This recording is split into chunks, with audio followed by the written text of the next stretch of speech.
Hello, ladies and gentlemen, and welcome to the 354th episode of the Geek First podcast. Travis now. I'm the revising Taylor. You want to say something about the thumbnail? You were now you've made two I separate got thumbnails. so much shit last week. Not for Travis putting it out in your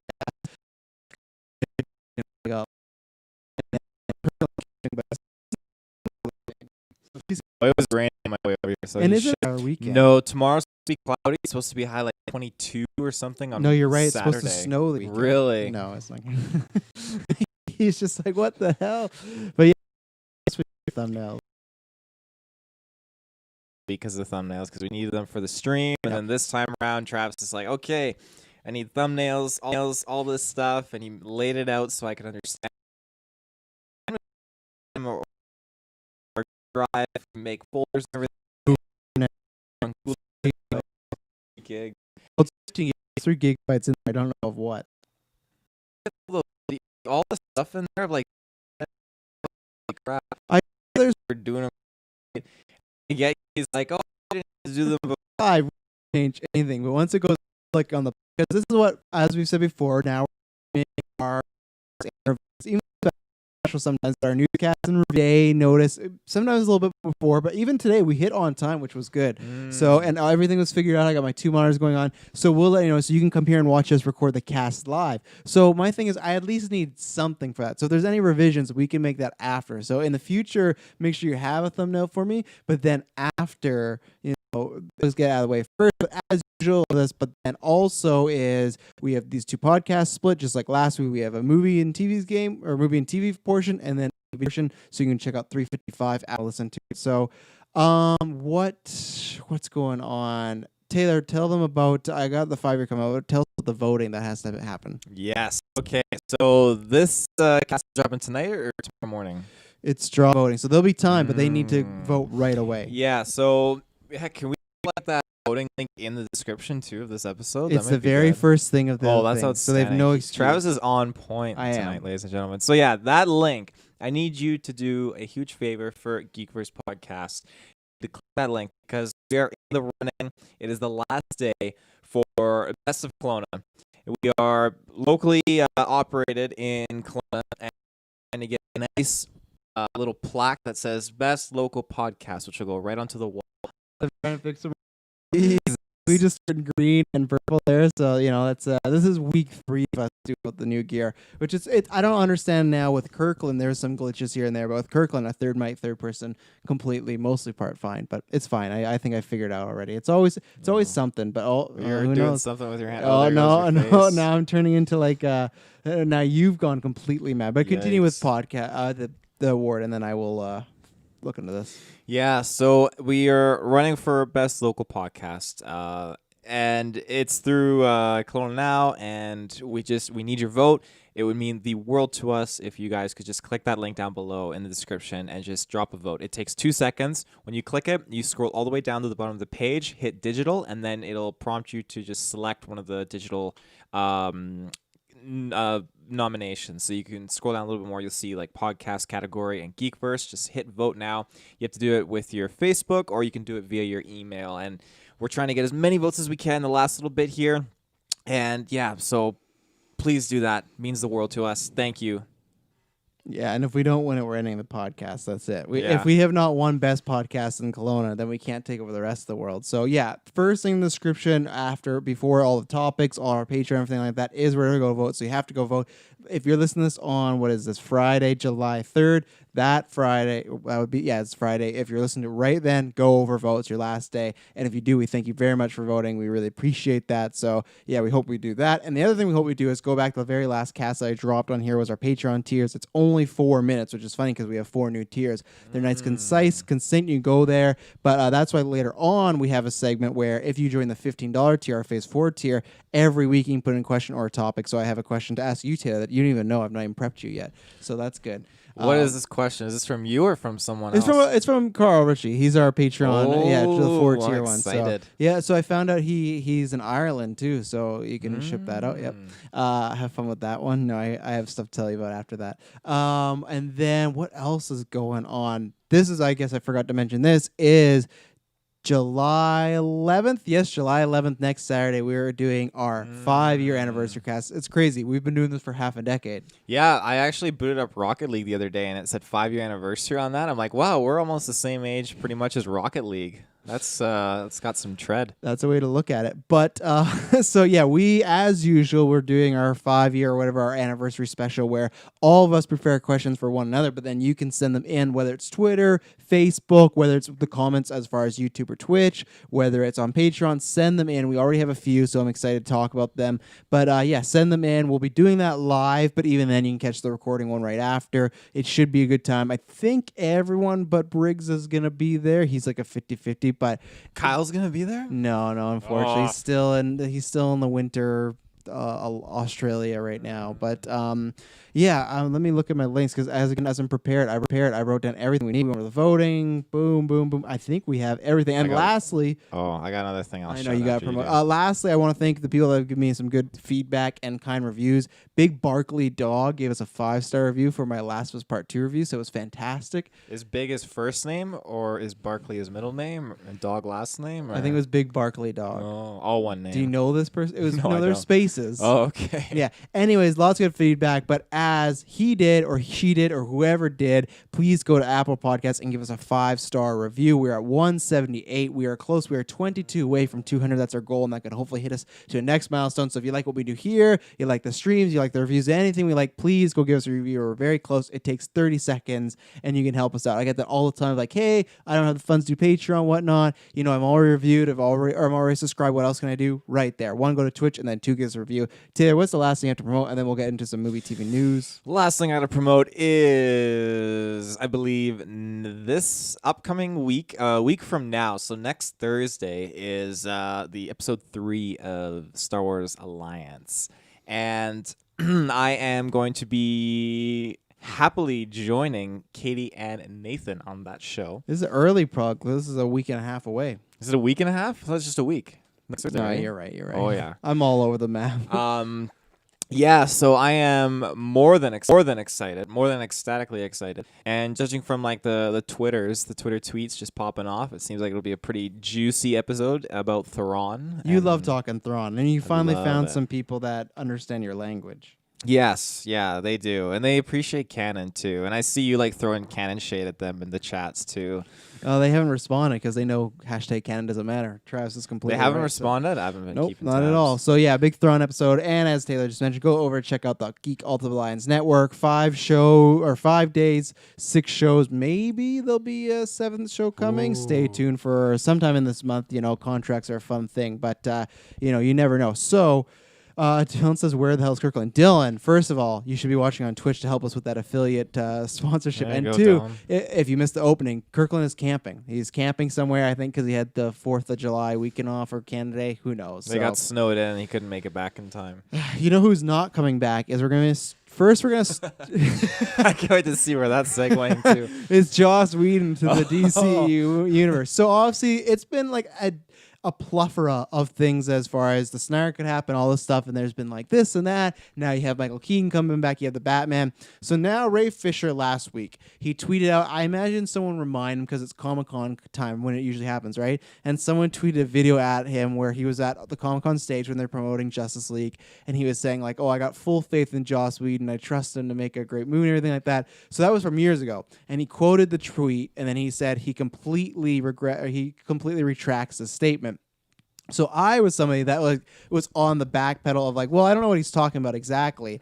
And then I need to come out and find the exact quote that he dropped. But Ray Fisher dropped some like some pretty big stuff, which has caused kind of a ruckus in the online like DC fandom community, because you have people like Alan Tudyk coming out being like, hey, everything I've worked with Joss Whedon, everything in the cast, I've seen him be nothing but a great guy. But then you have people like Batman Stuntman who came out and kind of just said some stuff like, yeah, he's not the greatest person. But Cyborg, aka Ray Fisher, said Joss Whedon's on-set treatment of the cast and crew of Justice League was gross, abusive, unprofessional, and completely unacceptable. He was enabled in many ways by Jeff Johns and John Berg, who was those are two producers of the movie, and he said accountability over entertainment.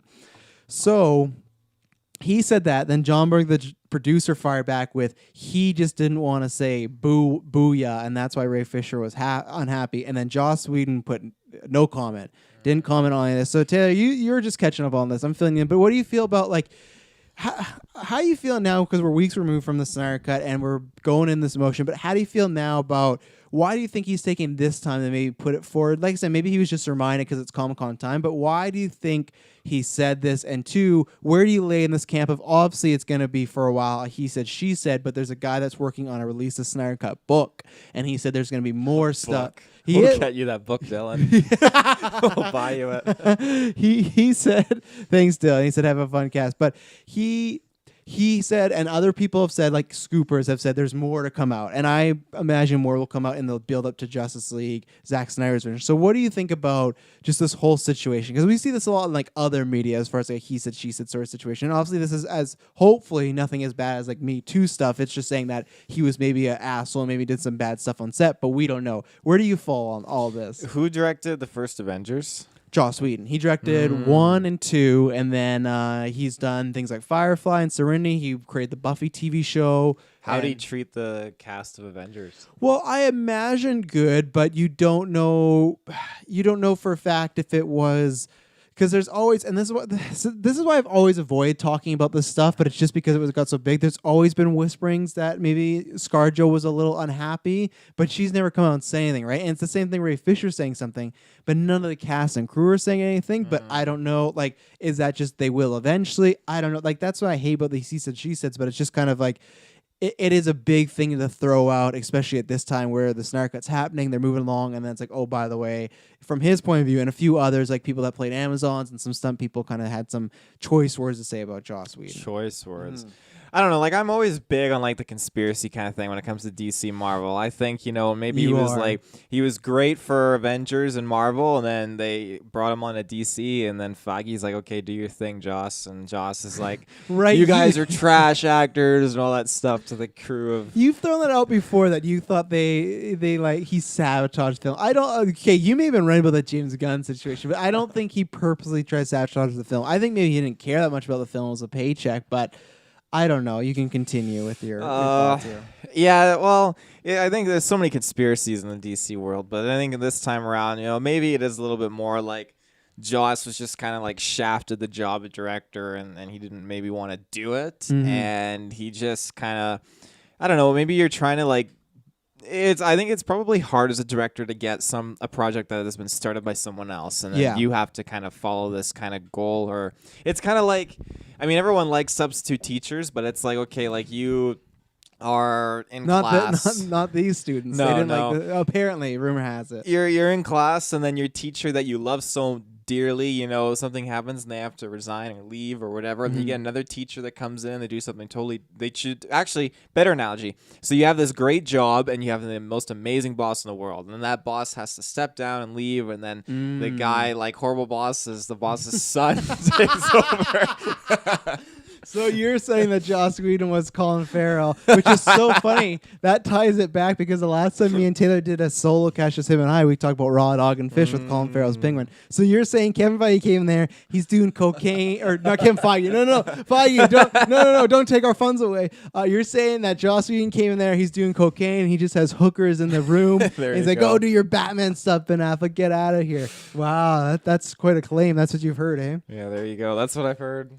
I agree with Taylor as far as like I've never wanted to no wait a second. I agree with the fact when Taylor says it's hard in any situation, right? So that's why I've always tried to give him the benefit of the doubt, because there has been stories come out about Joss that have been like a little controversial. Like a few years ago, his ex-wife put out something about how he had all these affairs and whatnot. And for me, it's tough because when you get into people that are exes, that's the definition of the he said, she said. And that's where I never can say, 100% she's telling the truth or she's lying, because it's just, you don't know in that situation. Sometimes people are telling the truth, but sometimes they are trying to take another person down, maybe just because their relationship is over, right? So that's why I never liked that one. People like, well, look at what his ex-wife said.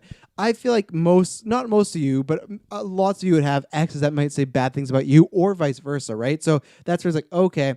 But when this came out, when he put out that first tweet, I didn't like it as far as like I retract the statement, because then it was like, it's too open in the air. What does he mean? And then he literally just like, okay, well, I'm going to tell everybody about like what he had as experience. So I feel like I was always like, okay, obviously it would be tough no matter what, whether he wanted to do or not. Because remember, he was supposed to do Batgirl, and then he was doing this. So there's always been theories of like, was he doing Batgirl, and did they ask him to do this as a favor, or did he do this and then they said you can have Batgirl? So either way, I think he wasn't really wanting to do this, but for money, and he still chose it, so that's his choice. But I do think it was tough to come in there.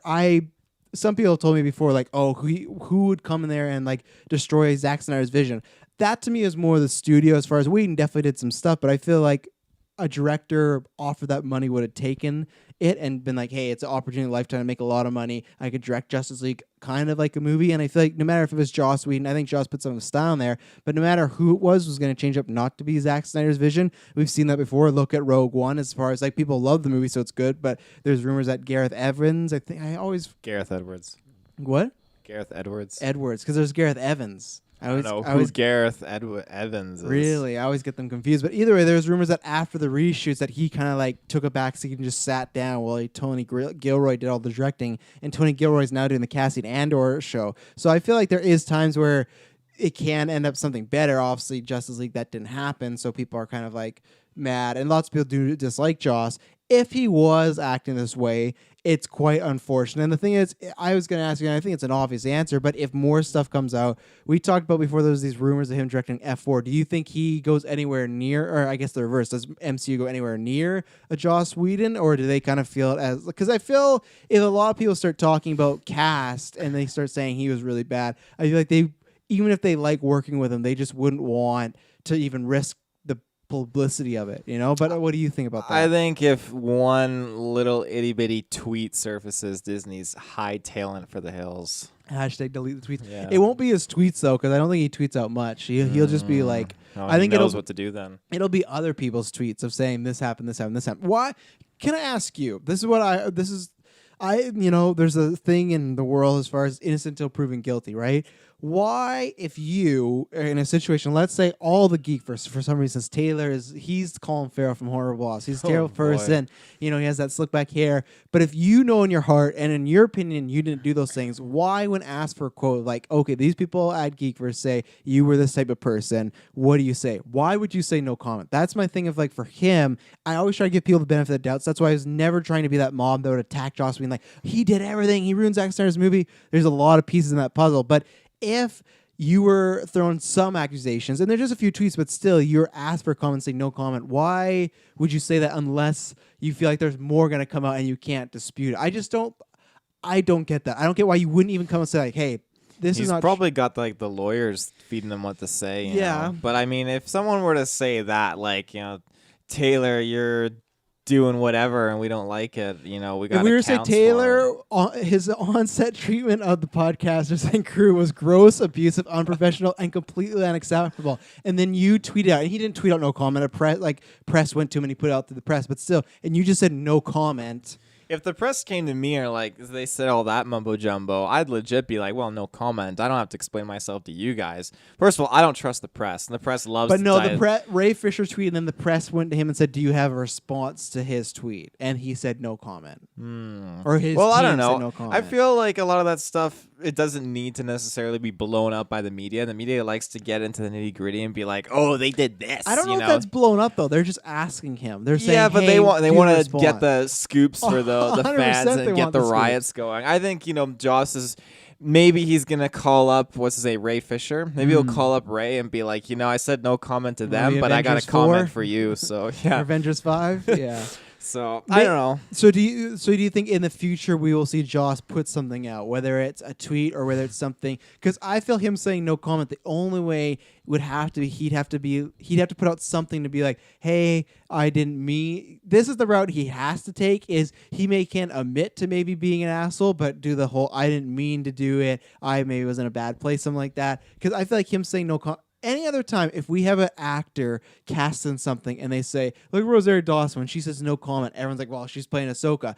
If a couple's dating and they say, oh, no comment, you know they're dating. So I just feel like him saying no comment, even like, I just wish there's something else. If I'm giving him the benefit of doubt, if all this is true, then that sucks because I like Joss Whedon's work a lot. But then it's like, okay, there's other things we've heard before. Maybe he is just like an asshole, which sucks. But like, if... I just wish there was anything like I will speak upon this later or I want to address this on my own terms or something like that. But just to say no comment is, to me, not completely damning, but like a little damning. I just don't know why you wouldn't say anything else. It's just based on like our assumptions, right? Because you say no comment, we're just assuming it's a negative. Or I guess we're just assuming like no comment means yes. It confirms whatever they ask you, it confirms. That's what no comment I would say. I don't know. I guess you got to like look at it like when someone says no, it really means yes kind of thing. Like, can't look at it like that. Like, not that I look at things like that because that's not right. But yeah, you mean in these terms, and then like these press comic book world terms. Yeah, I don't know. Just like I'm not the press is just kind of crazy, and I think Joss is probably the kind of guy like right now the press is wild, and I'm not gonna deal with the press, so. Yeah, again, like I think if Ray Fisher were to knock on his door and be like, you treat us very grossly, Joss, and Joss would be like, I'm sorry. Well, that's me playing out the perfect scenario in my head, but yeah, what if he just says fuck you? Well, it could happen. So do you think we'll hear Joss like address that at any point in the future? Probably. Yeah. I think if more tweets come out. Yeah, more tweets come out. I think if you have things like, and this is getting a little political, like stuff with like people like Spacey and all those other people that come out like years later. Yeah, I don't think it's anything like that. But then that's the Titanic. Then it'd be like he'd be done. So let's hope for that. Or let's hope not. Oh God! Let's not hope for that. That's what I meant to say. Oh no! To tie this in, so as we talked about before, our Patreon has 4 tiers now. They're all completely new. Listen to the cast or go to the page. You can find them there on YouTube. The video. All the details are down below, and the links are just like the vote. Go vote. On the $15 tier, or phase 4 tier, the highest tier, what you get is you get to guest on the podcast and zoom in. So Carl Ritchie, a big shout out to you, jumped on that tier the second went live, so that's cool. He hasn't picked a movie yet. We're going to do it after sometime our 5-year anniversary. So he is the same man that picked Dragon Ball Evolution, so it does always scare me because I think he's... The one I watched by accident. Yeah, and didn't even get to be on the review. He could be cooking up something scary, but tune up for that. So that's what you can do on our phase 4 tier. But the other thing is you can make a question, a topic all the time. So I just thought this would tie in with our kind of Justice League BVS sort of stuff. So he asked, this is a funny question, especially for you, because this is the first movie I knew you didn't like, but he said, why should I rewatch Man of Steel and BVS? I watched Man of Steel once and it really bored me. I thought everyone was good in it, but found the film very long and drawn out with a lot of good cinematic sequences, but very little substance. The same with BVS, how they both look the same as everyone. I love Backflip, but I've tried to watch this film twice and fall asleep in the cinema and again when I tried to watch home. I feel like us Americans, Canadians should start saying the cinema more. I like cinema. I like people and not going to the movies, going to the cinema.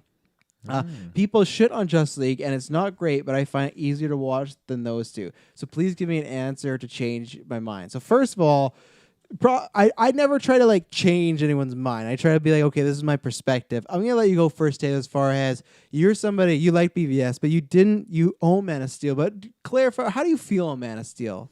I don't know. Like I've grown to kind of like it, kind of like you like it more over time. Cinema is pretentious. Okay. Hey, Martin Scorsese in the chat there. Yeah, no, I think that. I don't know, it's kind of grown on me, I guess, a little bit. Like, there's a lot of visuals in Man of Steel that I really like. I love the whole Civil War kind of thing that's just popping off as the planet's like collapsing. Oh, okay. I was like Civil War. Civil War Mixed at the beginning. The movies. Yeah. I like aliens. I like action. I like spaceships. All that stuff. It's super good. And I like the message. And a part of me, when I watch that movie, I feel like, Clark should have just went evil and killed that bully, and all that kind of stuff. Whoa. Like, I know, kind of dark, but I mean, that's like I know, that's bad. That's like the dark side. That's the like bright. 12. That's the bright burn in me talking or whatever. Oh God. But yeah, no, I think I'm glad that he didn't, because that's one of the things that I started to like in this movie, is that he's released the Taylor cut. Yeah, I agree with you, Dylan. He the one thing that I like in this movie is just that profound message, and like I do love the score. I've listened to the score many times, phenomenal. And I do love that it was filmed in my hometown. This movie, I think that's again very, very cool. It's filmed on Nanaimo, Vancouver Island, just outside Nanaimo.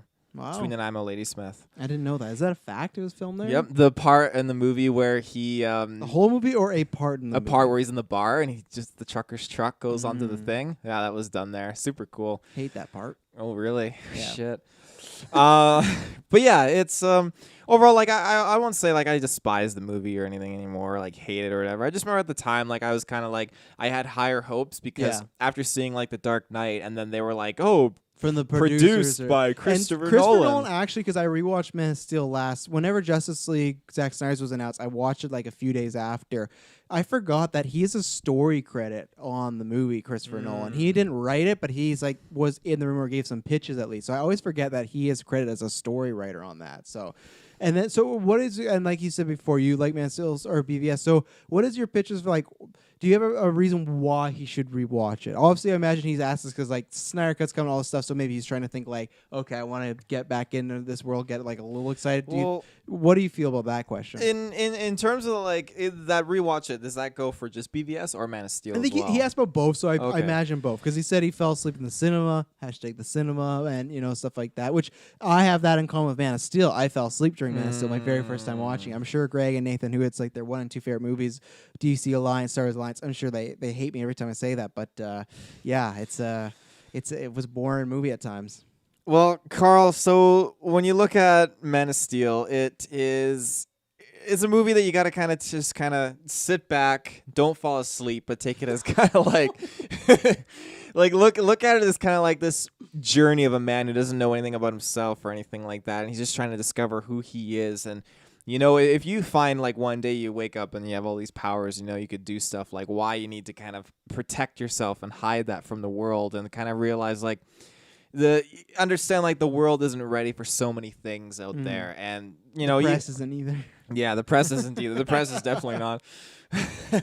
But the world that we live in, it's so unprepared and not ready for so many things. You can see in society nowadays, like with everything politically happening, that everything is just kind of falling apart and in shambles, because people aren't ready for so many things. Like if you were to see an alien ship drop down all of a sudden and General Zod pops out, like people are gonna freak out while we're doing all the protests and stuff right now in the world. Just be anarchy. So. Mm-hmm. I think that's kind of like an interesting take you kind of see in the movie, and then you get awesome action, and then that action you can like splice up in BVS. And I'll never forget that the one thing I really enjoy about BVS is I think when we were watching it in the one theaters, thing you gave the movie a 9 out of 10. Well, I really like them. I do really like the movie, but there's like one thing in particular I really like, and I think we were in theaters when we were watching it. And I think we saw it together, didn't we? Yeah, I think it was one of those. Other than Briggs and Dylan, we all were together. Yeah. Yeah. Kyle brought some girl with them, and oh man, they giggled the whole time. Yeah, it was not a great situation, Kyle. Awkward. Yeah.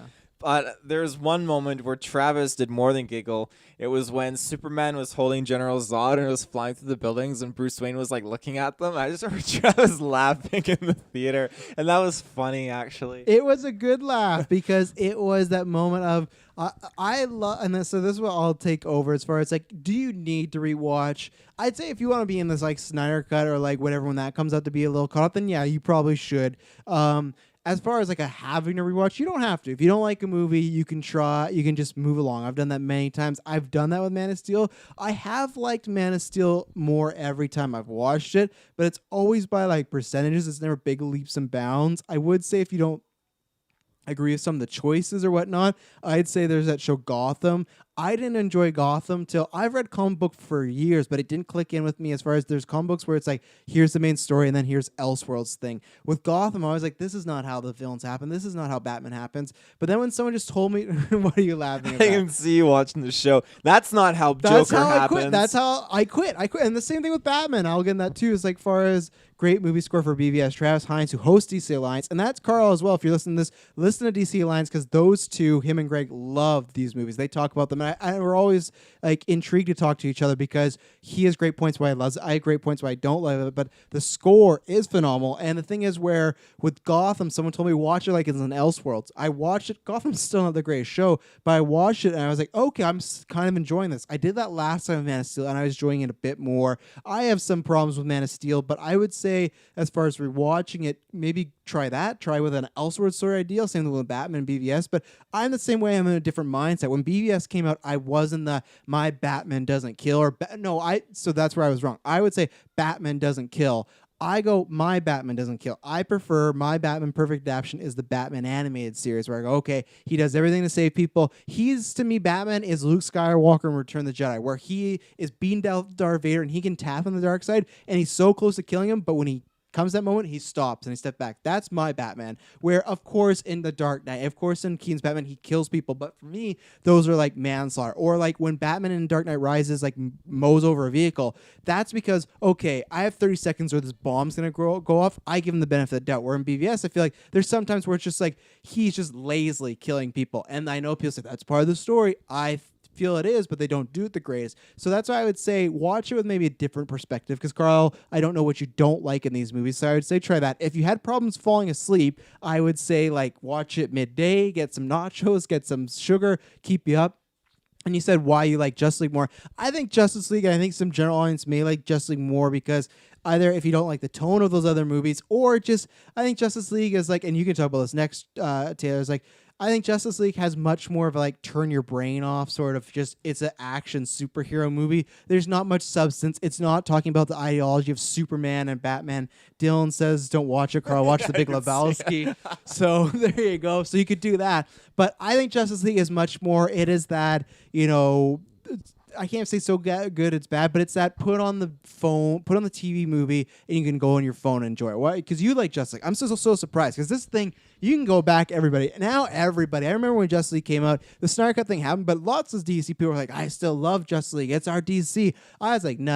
I was all over that Justice League, and I gave that thing, I think I gave it a 5 or a 4.9. I might have failed it, but I was like, this movie is not good, but you like that movie. What did I give it? You weren't on that review, but you just, I remember because you saw it later, but you bought it. I remember you love Ezra Miller's Flash. Well, I love Ezra Miller's Flash. I think he is awesome. I just love his persona, his character. Now, I did buy Justice League, but hear me out. It was a Boxing Day, Black Friday deal. It was probably like, I think it was like $1.90 on Black Friday special or whatever it was. So it was super cheap. And I thought, well, I've already got Man of Steel. I've got BVS. I might as well just kind of keep adding. You got the Wonder collection. Woman? I have Wonder Woman. Okay. Yeah. Do you have Aquaman? No, that's one I'm gonna try to get this Black Friday. Oh, I see. And probably not Suicide Squad. I always see it on the shelf and I just kind of leave it. I don't understand. You gave that movie a 10 out of 10. Yeah, but I enjoy watching it. But I feel like I don't need to add it to the shelf just yet. Wow. When I get wait for the Ayer cut. What's that? The Ayer cut. I'm gonna wait for the Ayer cut, or when they release the Trench movie, I'll get the Trench, and then I'll get Suicide Squad with it. Why are you waiting for the Trench movie to get Suicide Squad? Just so I could do like a villains binge kind of thing.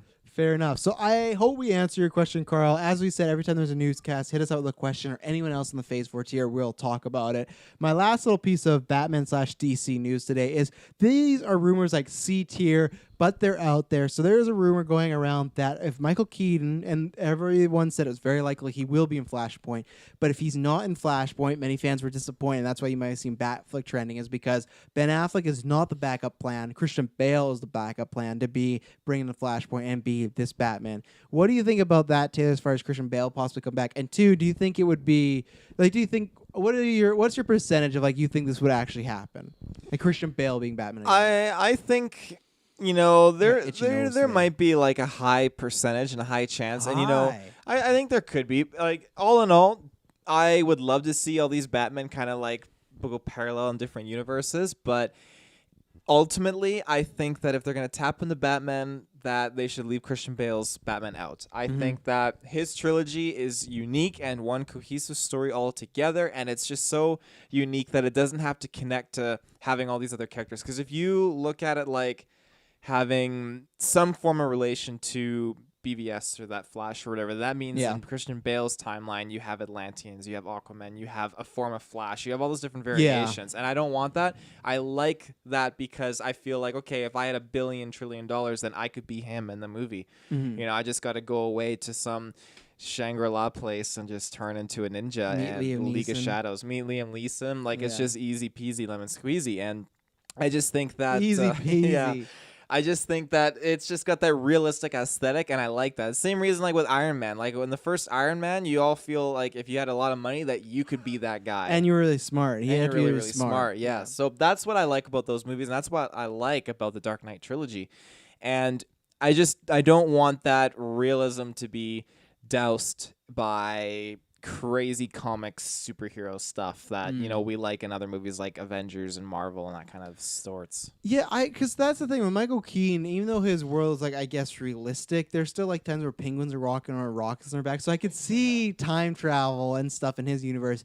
Bale's, I go the two for. I think there's a way you could have made it work. I did do like an article a long time ago. We had a blog on the Geek First website. Check out our new one, geekfirst.ca, where I talked about how you could have made Bale the Batman in BVS. And I think there is, as far as you could literally make his Batman. And the thing is, though, you couldn't do any of the other stuff, like you said, Atlantean stuff. You'd have to keep building up to it. You make Superman, that's the first, like, supernatural thing, weird thing you see is, like, Bale's living a normal life, and then there's Alien. Because if aliens come down to us or in any movies, it's always going to be like life was normal and then aliens. So, and I would understand, again, how would he beat him? I don't know, but I feel like you'd have to take the more technical side as far as, like, he finds kryptonite, stuff like that, like he outsmarts him, right? Because Superman's not the smartest.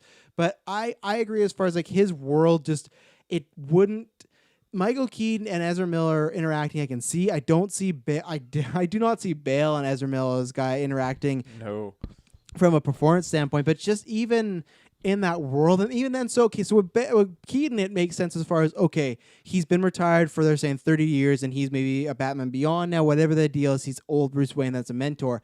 What would you do with Bale? Because Bale in Dark Knight Rises ended being retired in, like, Flash would go to, like, Italy or Venice. Well, yeah, he runs in the scene with Alfred and everything like that. Hey, and then but that's what I mean. So with Keaton's, it makes sense because we never got an endpoint. But if Bale, so let's say they come to you, Taylor, and they say Keaton dropped out and we have Bale. Let's say he's agreed. What do you do story purpose? Do you make it like he is just playing Batman just as a different Batman? Or is it like he's playing the Batman we know and love, but when would he come the continuity? Because, like, he beats Bane, he goes off with Catwoman, retires because Joseph Gordon-Levitt's going to take over for him. He probably might die on the first night, but still, like, how would you get Bale's Batman into this? If, let's say, they're like, okay, we're going with Bale, what would you do? Because I don't see at all how you make that work. It doesn't work unless, you know, Bruce Wayne decides to get, like, a little crazy in Venice and then gets this Batman gear going on there and becomes, like, Batman in Venice. And Batman in Venice. Flash pops up there or something like that. Or what about this? Is there a chance for some reason, because they're always breaking up, that, like, him and Catwoman don't work out and he returns to Gotham because maybe Joseph Gordon-Levitt died and that's why he... That's just another can of worms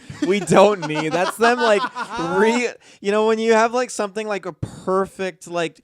perfect like written like story and everything. The end point, yeah. The end point. Someone comes along like, I'm gonna milk the fuck out of this thing, and they just splice it open and just create a whole new shitstorm. Well, that's the thing, because Keaton never got that end point, right? It's just like, oh, the movie, he stopped being Batman. I would still be, so this is what I want to ask you, would you be opposed if Nolan came back and said, I have an idea for one more fourth Batman with Bale? Would you be open to that? Or are you in the camp of like, Bale is good and done, leave it alone? I'd be open if Nolan were to come back and do it. Just like I'd be open to Tim Burton coming back with Keaton. Yeah. So they both, I think, understand what if you their switch characters. Them? No. Switch them. Wow, that would be crazy. Oh, yeah. I don't know if you get Bale to agree with working with Burton. I don't think so but either. I think Keaton would work with Nolan. And I think that's the biggest thing that people, this is probably just, maybe they've talked about Bale. Okay, he is doing comic book stuff. He is rumored to be the villain in Thor Ragnarok. But I always say, I think that's because he just really wants to work with Taika Waititi. I just don't see a world where Christian Bale agrees to be Batman without Nolan and agrees to be Batman in this like Flash-pointy sort of way. What if it was, again, it's that world. What if, let's say they lost Keaton, they lost Bale, and like then maybe you get Batfleck. But like, let's say, how would you feel if he went to Joseph Gordon-Levitt's Batman? Because I talked about this on Twitter, and lots of people were for the idea. I don't think movies, but I would very much like a comic book or an animated film about that character and about his transition into Batman, even if it fails, which they wouldn't do that in the movie. We know that, but like, I feel like you could do it with maybe that character because we have no baggage with that character, even though it's still in that like super realistic world, right? What do you feel about that? So do you mean like maybe no Keaton, no Bale, and they go, okay, we're going to Joseph Gordon-Levitt because he's in those movies. Yeah, I wouldn't be super opposed, but I feel like that being said, I'd still want Nolan to be handling his story because he knows, and I feel like if they were to like do that story, like because Flash went back in time to save his mom, Joseph Gordon-Levitt died on the first night as new Batman or something like that, like something horrible. So I don't know. Okay. Yeah. And then, like I said, I'm pitching this all the time. I want the same way people said, Zack Snyder's universe could continue on animated movies. Would you want, let's say even if Nolan wasn't involved, it was just a comic book or animated film, would you take something about that Robin character? Because I feel like if it's not live action, people might just like disregard, be like, oh, whatever, that's its own thing. I feel like even as a comic book, that would be fun to see like what he did. I'd take it as a comic book because there's a higher chance of me viewing it than probably like an animated series. Like I'm pretty selective about my animated series. So what a statement. Yeah. Okay. Let's see. Talking about people in DC, Margot Robbie. This broke the day after our newscast last week, so that was unfortunate. But you're Mr. Pirates of the Caribbean. I could say you love them all? Yeah. Yeah, you love them all. What do you feel about... So it's weird because they're talking about there's possibly 2 Pirates of the Caribbean films being right now. 2 of them. There's one that's like a reboot, which is the Margot Robbie one, and then there's one that's like a spinoff in that universe. First of all, before I throw Taylor, that's a mistake. Just do one or the other. Don't do them both. But as far as right now, she is cast as the main lead, it sounds like, in this reboot for Pirates of the Caribbean. What do you feel about being a reboot, and what do you feel about Margot Robbie? Also, the writer is Christina Hodson, I believe that's how you say her name. She wrote Bumblebee and Birds of Prey. She's the writer of this. So how do you feel about this new combination coming to Disney? Gosh. Well, yeah. First, a week to think about, folks, and nothing. Yeah, I wasn't prepared for the reboot and the continuation. I didn't expect that. I thought it was all together. So that's like sideswiped me. Yeah, I think that's a mistake.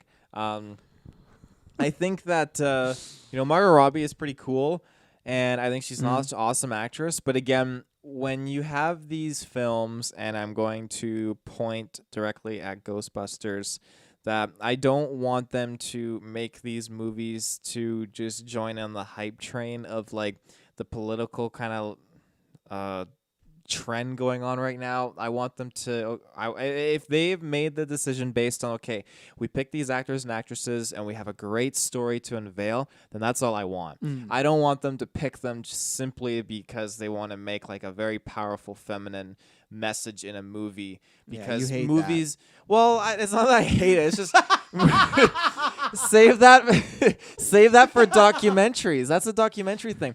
For movies, I'll push back there where I don't think save it. I think there's a way to do it where I think some people, and I could agree with this, where some people say Wonder Woman did it very well.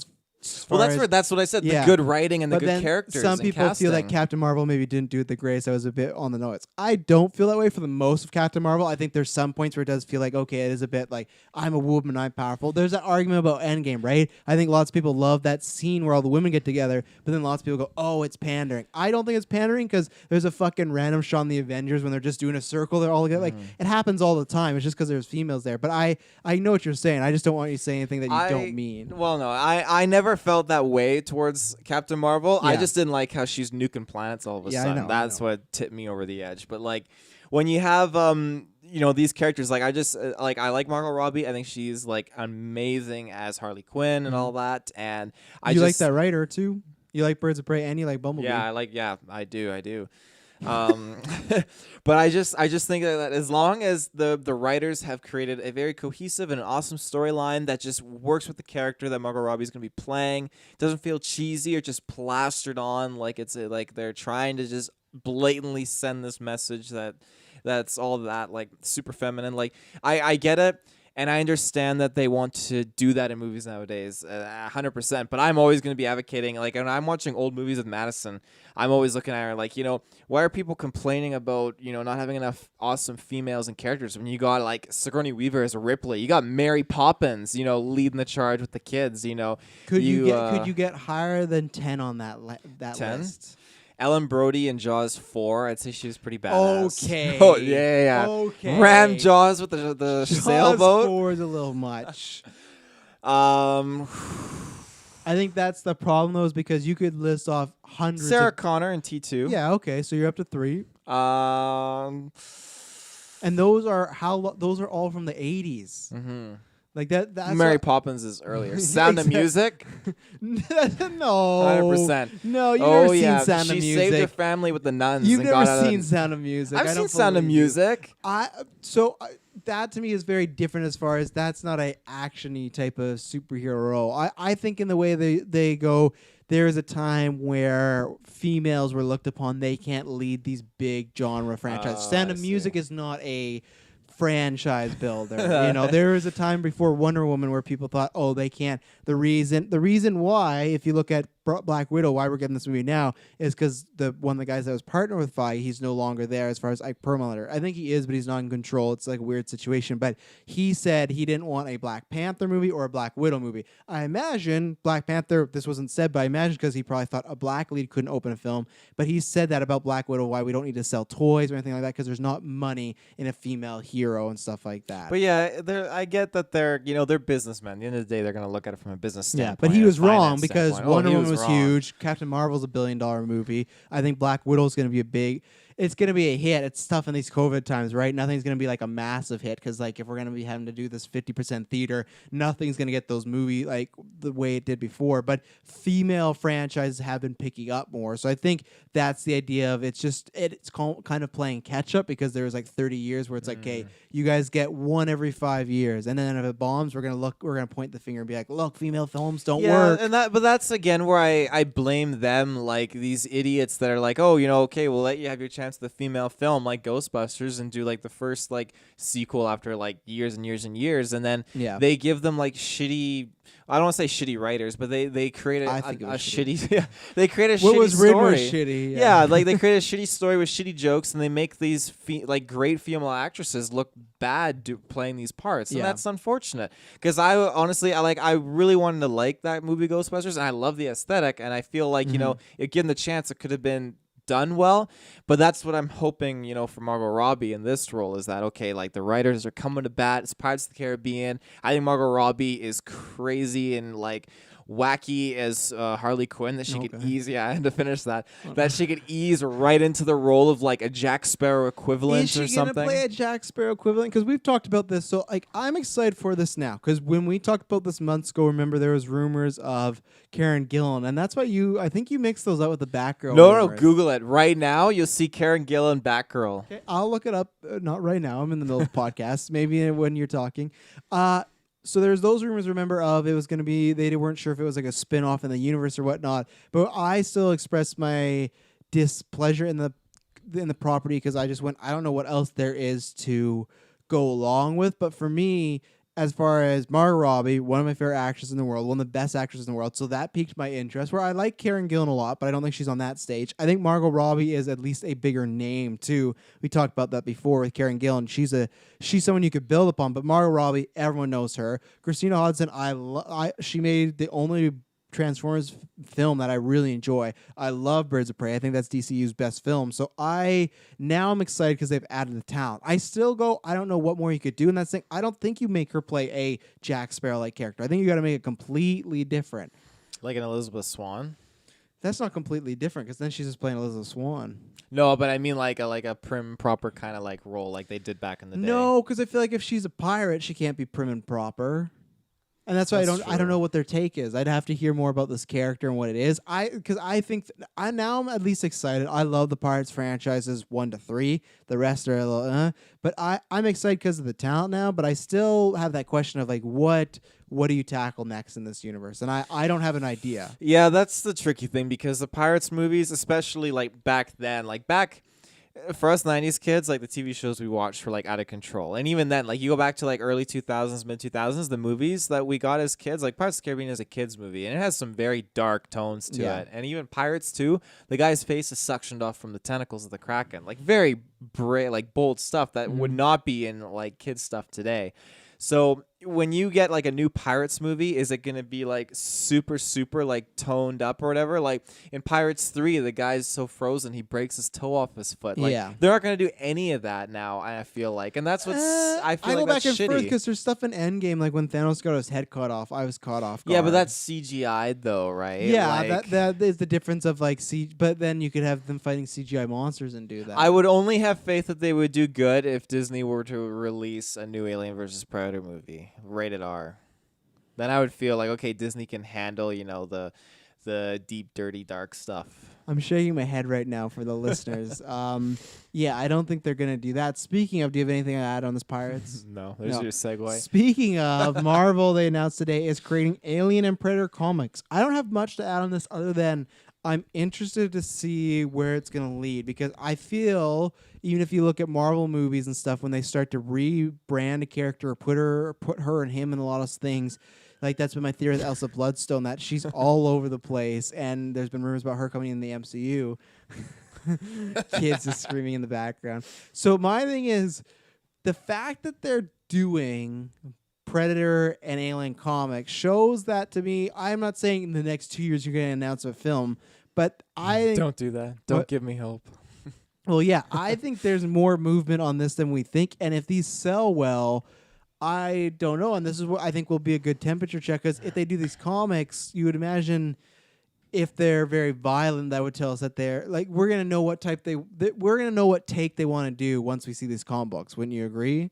So the only thing I'm excited about is I hope we get more superhero and stuff crossover. I'm always hoping for that. Even people when they get mad, like, who would want a Marvel and Star Wars crossover? I would. Just do a comic book or an animated movie. It doesn't have to be a live action. Doesn't have to break the canon. Just do it as a stupid what if, you know? And one of the greatest comic books of all time is Batman Dead End, where Batman fights the Predator. You haven't read it yet, and it's still fantastic. We're gonna read it one day, but how are you feeling about Marvel? They're doing some Predator and Alien comic books. So I got my hands in the Predator Alien community online. Like I've got a little bit of a Then why didn't you tell us this was coming? You have a scoop? Well, no, I didn't. I've been working, you know, all that stuff, and you just dropped it on me, and I was like, oh, hot dang. So, looking at this, like Predator comics are insanely popular. There's so many. And Ruben actually, I think, just finished like a 400-page comic the other day. Actually, It took him 2 hours to get through. He was telling me all about it. And again, the stories that they've done so far with these Predators and aliens are awesome. You have stories where the Predators actually have like abducted like little kids, I take it, like humans, and then raised them and train them as like their own to be like hunters and stuff, which is super cool. You have Predators comics that continue the story after Predators, which follows Royce and Isabella on the planet, and they end up becoming lovers.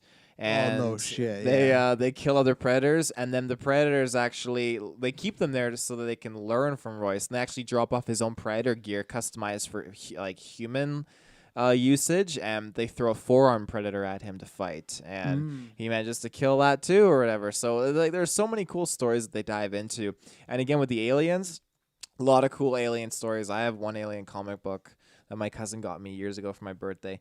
But there's just endless amounts of stories that you can pursue with Colonial Marines and all these characters. And I think that you're right. Depending how Disney approaches this, if they kind of go at it like, I don't want to say tone deaf. It's probably the wrong term. Kind of go like tone down. Tone down. I think you're looking for that in Pirates too, but you said toned up, so I just let it go. I was like, I'll correct it at some point. Yeah. But yeah, I would say toned down. Toned down, yeah. So PG-13 instead of rated R. PG-13, yeah. So that first comic that comes out, I'll definitely be checking it out. And this is probably like a good time for me to kind of jump into the whole comic thing with Alien versus Predator, because I've been kind of scatterbrained with different issues and stuff like that. But if it's good, I'll definitely check into it, because I'm all about Predator right now, and I hope it segues into more Predator stuff, because just playing the Predator game, like the story that they've kind of been poking at, like I'd love to see the Disney kind of just do some kind of like interesting take on Predator. But no little kids in the Predator movie. Just back to the roots kind of Predator. You loved the Predator movie though. I really enjoyed a lot of the things that they did in it, but again, I feel like when you have a kid in, like, if you were to throw a kid into the first Predator movie, it just wouldn't work. Well, it wouldn't make any sense. It wouldn't make any sense. And yes, they shanghaied it into like the story. I don't think they shanghaied it. I think that was like one of the main crux of the story. How it was, but it didn't need to be that way, right? Like.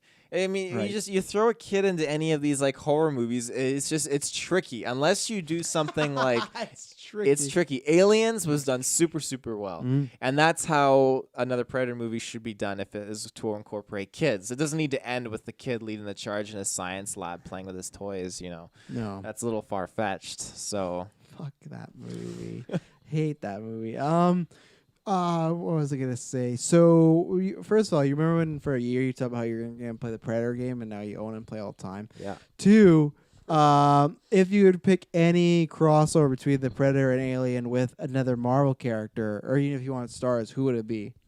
I wouldn't want them to tap into Star Wars. I think that should just stay its own. The time between worlds, but do what the fuck you want. Yeah.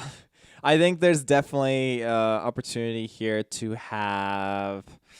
I'd love to see Guardians of the Galaxy crash sign on the Xenomorph homeworld. With those fucking engineer white weirdo people. No. Like the alien homeworld. So like there'd be like the alien queens everywhere, hive queens, queen mothers, and then like face huggers jumping on like Groot and stuff. Get tree aliens. Where's David? David? Ooh, he's probably playing the flute with himself somewhere. Oh man, I can't. I'm so annoyed that I dislike Alien Covenant so much because there's a movie where Michael Fassbender kisses himself, and I can't enjoy it. But I do look at that scene once in a while. I go, dreams come true sometimes. My pick is Iron Man v Predator. I think with all their gear and everything. Well, I would have said that too, but he's dead, right? Like you could have Captain America. It's not gonna be the movies. I'm talking about in the comic books. You just take comic books. They're not gonna do that in the movies. You're not gonna see the Xenomorph pop up in so Guardians cool. 3. No. That's what I mean, and that's where I agree with you. That's where it gets too crossover. That's where if Disney's really hurting, they'll start being like, okay, it is like Luke Skywalker. They're really hurting. Yeah, Guardians v Alien, Sigourney is back, everything like that. So yeah, I think Iron Man is a go-to for Predator because obviously, much like Batman, you got a rich guy, but you got like these gadgets and gear and stuff like that. So it could be a good fight. Have you seen that YouTube video of Batman versus Predator? Yeah, dead end. Yeah, the guy that plays the Joker, and it's really good. He's dead now, unfortunately, but yeah, it's based on that. He comic. died pretty quick in that video. He does. He gets too. taken away. Yeah. But I meant in real life, he's dead. That's very sad. It is. It sucks. But yeah, I'll check them out. I think I'll check out the first issues of both of them when they come out and see if they grab me. Just more out of curiosity. What I'm curious about is this new Nick Cage movie. Oh, I'm so glad you're talking about Oh this. yeah, I had to make it up. So it hasn't sold in America yet, but whatever, fuck them. This movie sold, I think it was like Norway, England, Canada. So this is a movie. I don't even remember. Did it have a title? It must have, right? I can't remember. I'll look it up when you you're say talking. sold, define what that means. So what happens is a company made it, and then they try to sell it as who's going to distribute it. So they the have states didn't want it. What is wrong with them? As of right now, they did not want this movie. I'm gonna look it up and see what it was. So this movie is it's Nicolas Cage. He's playing a janitor. Let me look it up on phone because sometimes the computer's on screen. He plays a janitor and It was like a pizzeria place, party something place. like that. And while he's there, the animatronics come alive. So good. And it's a horror movie. Obviously, I think we know your thoughts on this, but how excited are you for this movie? I am so excited. My first experience with Five Nights at Freddy's with Ruben, like years and years ago, and he put the headphones on, we played it. It was terrifying. And then that transition, if you check out that Halloween episode of Rod or Not, actually, on our YouTube channel, you can see that we played virtual reality Five Nights at Freddy's Freddy's. And it is truly terrifying to be in that scenario. And for this movie to literally what seems like be an embodiment of Five Nights at Freddy's in the live action is just outstanding. And I remember I was telling Madison about this when we were walking in Walmart. I said, like, this is like one of the greatest movies that we're going to get this generation. And it's just the fact that Nicholas... this generation. The fact that we're getting... Wally's Wonderland. Oh, that's just so good. A quiet drifter is tricked...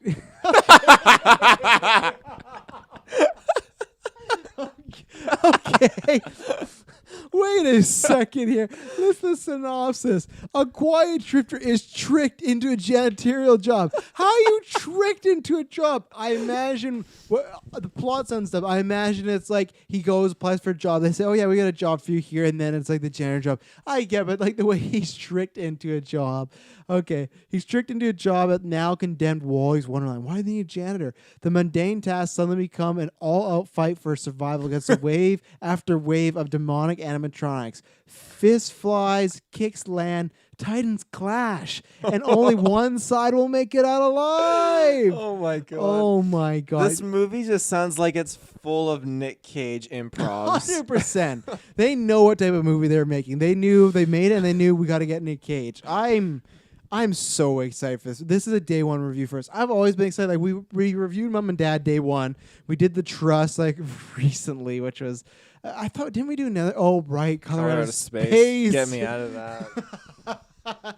But we have a history with Nick Cage, probably because of Taylor. So this to me, this is a day one. If this is if we don't get it on theater, if it's VOD, we're buying this and watching or reviewing it or doing a commentary track. I don't know, but this is a day one watch for me. Everything about this movie just sounds like so good. And like yeah, when I'm walking in the store, I see these are the type of movies I want to there. make with Taylor Field one day, where I make a wacky movie and he's starring in it though. 100%. Yeah. When I'm walking in the store now and I see like Color Out of Space on DVD, like on the shelf, I know I get stressed, but then I immediately think of this movie, the animatronic one. Why do you get stressed? It's just a horrible movie, gross. Yeah, but it was not good. I am so excited for this movie. Like it has again, like the animatronics come into life, which is just wacky. We haven't seen that in and the movie. That sounds fun. That's fun. That's like yeah. a Goosebumps episode. Yeah, and just Nick Cage again, just bringing all of his improv, and he's gonna be trapped in this freaking building. Even the synopsis was just great. That felt like an improv writing thing or whatever. So janitorial job. I'm just beyond excited for this movie. I'm really pumped, and I feel like someone is like listening to this cast and is like, oh. The director is like, no, Taylor loves these wacky Nick Cage movies. We're gonna keep pumping them out. So, or maybe not the director, but Nick Cage's agent for sure. Well, I think that's smart because for a while I think he got stuck in this doing straight to DVD action movies, which The Trust kind of was. I think he got to be a bit more weird in that, so it was good. But I feel like he was still trying to capture that 90s Nick Cage of like the cool badass Nick Cage. And you can kind of have that, but he's just such a wacky guy now that I don't think it's the same. I think anytime people see that, they're like, oh, I know Nick Cage is this kind of weirdo guy. So I think it's smart that, like, even Color Out of Space is not a movie we love, but it feels like a role he would take, right? Mom and Dad's for sure, all this type of stuff. So I think he's making the right choices. This is the choice that, like, I hear this and it gets me excited. This is a movie where it's like, oh, I want to see this movie plus with Nick Cage. I'd probably want to see this movie in general, but the fact that you get Nick Cage, that's where it's like, oh, I really want to see this. I don't think there's a date. Like honestly, when we saw Mom and Dad, I thought like, okay, I can't remember like any of like, well, Spirit of Vengeance. He was definitely a bit wacky. Starting to get wacky. Yeah, he was starting to get wacky. When Mom and Dad came out, I thought, okay, this is like the tip of the iceberg. You know, we're not gonna get any more. Yeah, he's embraced it. I didn't think we are gonna get any more like wacky Nick Cage at all. I thought this is probably it. He's probably gonna like at the time do his directing stuff, want to do all that crazy stuff. I guess Drive Angry was kind of wacky, but not super. Still border on that, like, still trying to be like an action sort of star, you know? Sorcerer's Apprentice. I loved him in Sorcerer's Apprentice. But in this... Is he wacky in that? Because I've never seen the full movie. No, he's a wizard. But this just... It's a point in time. I think it will. If people bought it, that means it's done. Bad. So yeah, I'm looking forward to it. There's no release date yet, but I'm sure it will come. It'll either come at the end of this year or it might come like early next year. So did they put out trailers for Color Out of Space? Like, Mm-hmm. Oh, I can't wait for a trailer for this. Oh my god. Do you really want to watch it? Or do you just want to go in? I really want to watch a trailer, but I mean, I do too. I'd love to go in, but I need to see what we're getting like in store for. Like, I need a little taste of what's to come, because I just think, like, a trailer is not going to show, especially with Nick Cage, all the juicy parts. I think there's going to be a lot of crazy shit that'll happen. Yeah. So this movie this sounds like a 11 out of 10 already for me. 11 out of 10. That's pretty bold to just be starting off with that. So, have you watched Eurovision at all? I did watch Eurovision. Oh, I thought for sure you hadn't. What did you think about that? I actually really enjoyed it. I thought it was actually, as far as Will Ferrell movies go, like I feel like he plays the dumb idiot in a lot of movies, and I like that. You know, he wasn't like the dumb idiot in this. He was dedicated to his dream. No, he was the dumb idiot. He was the guy that he was very oblivious. He didn't know people hate his music. Lots of people die at one point, and he kind of like that was a major left turn. Oh, wow. He was like upset about it, but he was still kind of oblivious too. He's more oblivious, but I think he still is playing a kind of dumb character. A little dumb. I love Rachel McAdams in this movie. I think one of my favorite Rachel McAdams movies is probably Wedding Game Crashers. Night. Yeah, well, the Wedding Crashers, she was good too, but I love Game Night. I think Game Night is just, she was so cute and adorable in that movie, and in this, I got vibes of that, where again, she's just like, it's a simple thing, like, yeah, when like the people die and she's like, the elves went too far, like, it's so cute and really, really just awesome. And can we talk spoilers? Is that okay? Well, I don't know, you kind of did, so there you go. I didn't say, I was just writing off what you said about the people. I just quoted the line. I kind of did too, yeah. So some spoilers for Eurovision. So it's not a big it's fucking Eurovision on Netflix. If you haven't watched it by now, it's been up for a week. I don't think you care that much, but yeah. One of my favorite parts, like, and again, it had so many things that were unexpected in the movie. Like, I love when, Will Ferrell, he's being like choked out. And I thought, okay, like, it's going to be someone from the town that saves him, his dad or whatever, and he dies, and this little knife. And, like, the elf door shuts really quickly. I was like, holy shit. You didn't think that was the elf door when it happened initially? Well, I knew it was the elves when I saw the door close, but I thought it was someone from the town originally that saved him. No, that's what I mean. You didn't even pick up. I thought for sure it was the elves. I didn't think it was the elves. And he was just, like, so, like, freaked out by it. And yeah, when the boat blew up, that totally, I was like, holy shit, that's crazy. And what was the other thing that happened? Oh, they were doing so good in their performance, and I loved it. And when her scarf gets caught in the thing, and I love, I can't remember his first name, but Graham, he hosts the talk show, and he was the commentator for Eurovision in the movie. Oh, Graham Norton. Yes, Graham Norton. Yeah. I wanted to say Edward Graham, but I think I was mixing it with Edward Norton. But Graham Norton. Yeah, I love Graham Norton. I love his interviews and checking all that stuff. So the fact that he was in the movie was super stellar. But yeah, when Rachel McAdams' scarf gets caught in the hamster wheel, Will Ferrell can't stop running, and she's being dragged, and they get back up and they carry on like they could as best they could. It was so good and. So good. So good. And I like that there wasn't like the cheese ball story of like, oh yeah, Will Ferrell cheated or had sex with the girl, because all they did was just lay naked.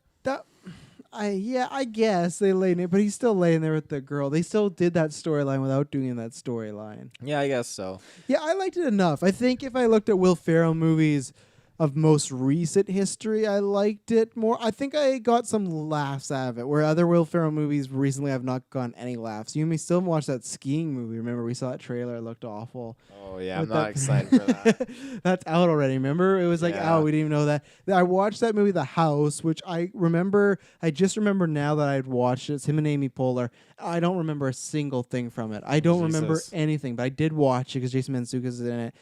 Other than that, then there was Zoolander 2, which completely just let down every part of my body. I still can't believe that movie exists and how bad it is. It's just so frustrating. Like, after you wait that long, you make that bad. But yeah, Rachel McAdams, I'm a massive fan of her, but I usually watch anything with her in it. You hear me bitching all the time. I'm always mad that she's in Doctor Strange as just the night nurse and she's not coming back for 2. It's just like, what a complete waste of maybe one of the best actresses around, at least of the last decade. I still feel she's like that. I feel like she just works a little less. I don't know, of just and there's been things that she's been in recently that I wasn't big fans. I like Game Night a lot. I didn't think she was the strongest in that. I like her more in Mean Girls and Wedding Crashers, and in this she's playing a character. I think my negatives about this is just that it's like it felt like an SNL skit that was 2 hours long. So I think one, it did not need to be 2 hours. 2 hours was way too very long.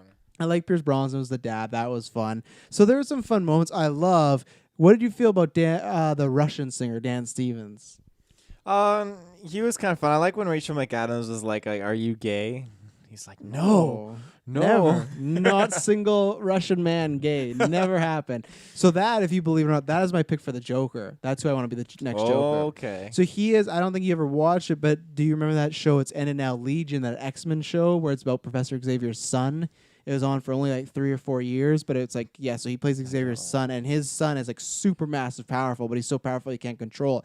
But he just plays like so many different type of roles in there, like different personalities. So he is my official dream cast for the Joker right now, my fan cast. So you'd have to watch some more serious stuff, but he is a really, really good actor. So I enjoyed it. If you haven't seen it, I think you could get some laughs out of it, especially because there's nothing much on nowadays, or like coming out. So I think it's worth a watch if you're a fan of his stuff. If you're not, then don't watch this, because if you don't even like his best stuff, you're not gonna like this, which I think like this is like mid-tier, like maybe higher mid-tier, but it's not like I watched Blades of Glory again the other day. I love that that's movie. Such a good movie. Like, it's not Step Brothers, it's not Anchorman, it's not him and Zoolander 1. It's nowhere near like the A tier, not even the B tier. I feel like it's in like a C plus For tier. me, I put Blades of Glory like higher than those, like more really? higher than Step Brothers. Higher Step Brothers than Step is like Brothers. the peak for everybody. I like Step Brothers. It's okay, but I feel like again it's like a lot of like crazy like stupid humor that doesn't really work for me. Like Blades of Glory. Oh, don't even no. Yeah. Blades of Glory is some of the most stupidest humor. No. The first 5 minutes, Will Ferrell can just produce fire out of nowhere. He literally has fire powers. No, he doesn't have fire powers. It's his little wrist gauntlet thingies that he does. They never explain that. Well, though. that's what I believe it is. So. You don't know,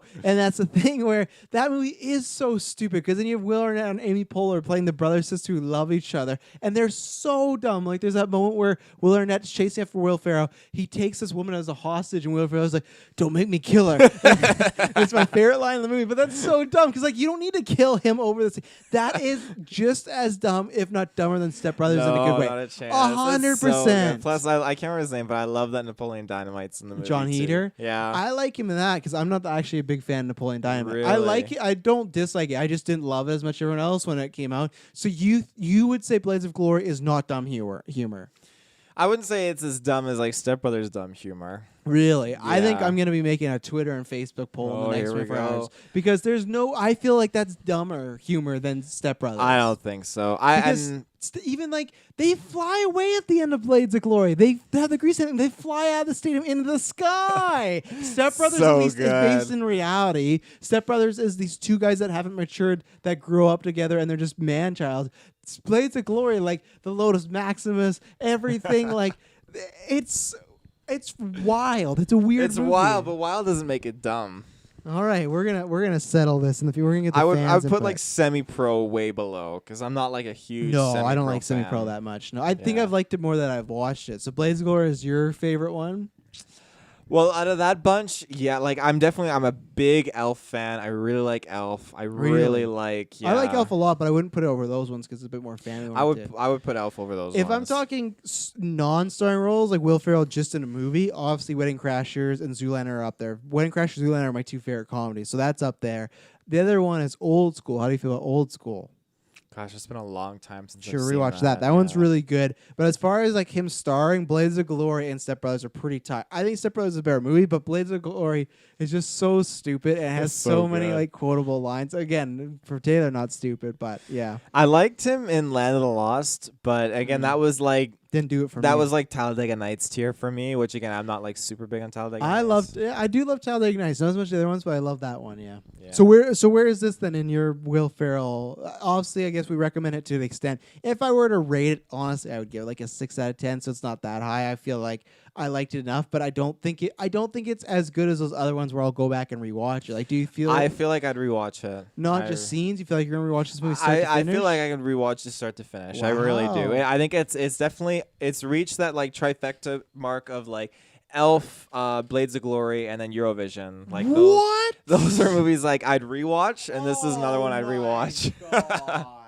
No way. Yeah, I just think I wasn't expecting Rachel McAdams to be in this kind of a movie, but just the two of them together is really really funny. I love their chemistry and like their whole performance and everything is really just it's great. Like when he's on stage, he's like, "I'm going to make the sex with you. I'm gonna make the sex with you. Like, what's your name?" And we're gonna have sex. It's just really really it's funny. Yeah, it's funny, right? You know what's not funny? Is mysteries that haven't been solved because Unsolved Mysteries is back. So you didn't watch a single episode, did you? No, I'm gonna start this weekend. Probably tonight, actually. I'm gonna there's one episode I'm gonna give you minor spoilers for, but at the end of the day, it shouldn't matter because you're always telling me about prequels that it's not about the journey, it's about destination. So if you're spoiling an episode, it doesn't matter, And because I probably will cut this out separately and put it on the channel because it's new and it's for review and everything like that. But there's been many times where Taylor says, "I'm surprised you watched Eurovision," but there's still Stranger Things 3 review that I was supposed to have done, but Taylor and Jessica both flanked out on me, so it was never done. So. It's been a few times. I watched it and we were gonna do it because I made no. I opted out and I made the thumbnail for you and Jessica, and then I learned Jessica opted out. Yeah, and then I learned that but I watched it in time when the show released and Travis had to stay up and finish it. I learned that. But didn't you say that we weren't gonna do it anyways? Well, we didn't do it because at that point when everyone was ready, it was like 2 weeks later. It's like it's not worth it. Yeah. But so that's why with Unsolved Mysteries. So it's back. Did you watch it at all? No, you didn't watch it. Also, why do you want to watch this? I just think there's a lot of hype for it, and you convinced me with the aliens, so that's why I want to kind of get into this. And I feel like there's no. How did I convince you about the aliens? Because you said last cast with Kirklin, it's aliens, it's up your alley or something like that. So yeah, it's up your alley, I guess. I'm not a fan of that, but I feel like there's no consecutive order to watch these episodes. I can watch them in any whatever. Yeah, order. you can. You could start with the alien episode if you really wanted to. You should start. I would say watch in order so if you know when people are talking about episode 3, you know what they're talking about. So there's 6 episodes. Excuse me. It says volume 1, and they said there was 12. So I don't know when volume 2 is releasing. So there's 6 more. I was a massive fan of this show back in the day. Me and my grandma used to watch this when I was staying up late at night, and man, it has like a creepy theme and just like and like hearing it, I get goosebumps and everything like that. So it's really cool. The opening credits, it's like the way the theme is now, it's like the Halloween 2018 where it's like a redux or like it's redone everything. Robert Stack, who's not in this because obviously he's dead, he's like when they're doing the credits showing all these mysteries, when it goes to Unsolved Mysteries, in the background you see like a silhouette of him. So that's really cool. So I really enjoyed the episodes. My problem with it is, so Unsolved Mysteries was always like it's an hour, and there'd be like 3 to 5 different mysteries. This is just every episode is focusing on one mystery the whole time. So I like that for some episodes because there's episodes like 3 and 1 that are really crazy. Like they're like, again, here's some spoilers, so Taylor, you'll be a little disappointed. But like for episode 3, and like I said, there's way more to it, but it's like about this family and this house. Like, wow, Taylor's gonna.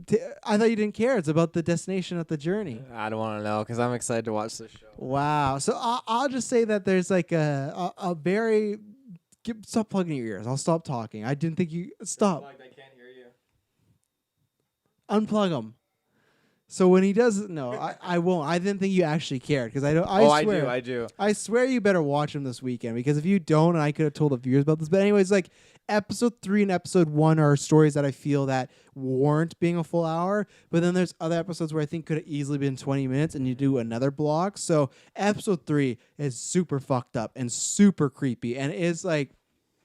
That's the type of episode I like because it is an unsolved mystery.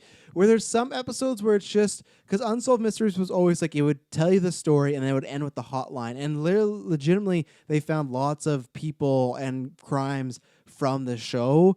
But these episodes kind of have that. But the other thing, they always end like that. But there's sometimes where it's like it's clearly this person that killed this person, but they're just looking for, I guess, like any tips. But it's not really an unsolved mystery in my opinion because it's like.